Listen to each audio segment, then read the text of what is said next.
Okay, so we're just going to look at cleaning up the thruster here.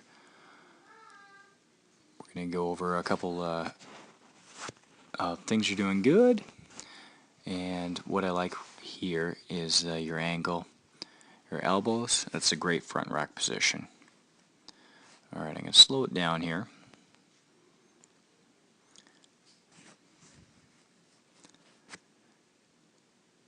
So, as you can see here, what happens is your great front rack position now has your elbows pointed to the ground. Okay, so what that ends up doing is it puts your weight over your front of your feet, and it really pulls you forward, and we really don't want that. Okay, so what's going to happen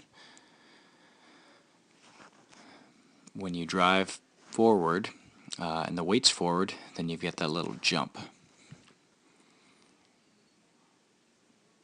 Okay, so we don't really want this here. We want to really drive through our heels. So that's one of the keys.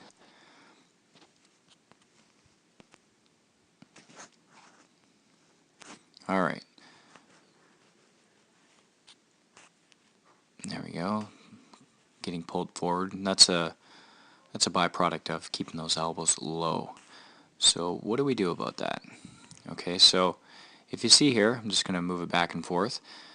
What you're doing is you're firing with your hips first, okay, to drive up, boom, and what that's doing is, if you can see that, your elbows here are getting pulled down. Okay, so what's that? That is putting your already less than optimal front rack position and just making it worse. So what we can do when we're in the bottom of the squat is think about firing up.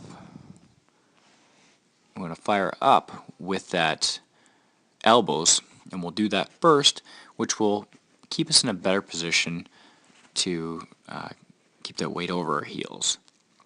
Okay, so putting a lot of strain on your wrists here, and you just want to relax that hand and try to get those elbows back up to that 90. And right now your back's probably a little bit like this, and we want it a little more like a lumbar curve. Okay, so keep on your heels. Let's work on that front rack position. Relax that grip on the front squat, and from the bottom I want to think about leading with my elbows and drive with my elbows first to try to preserve that good front rack position. Alright.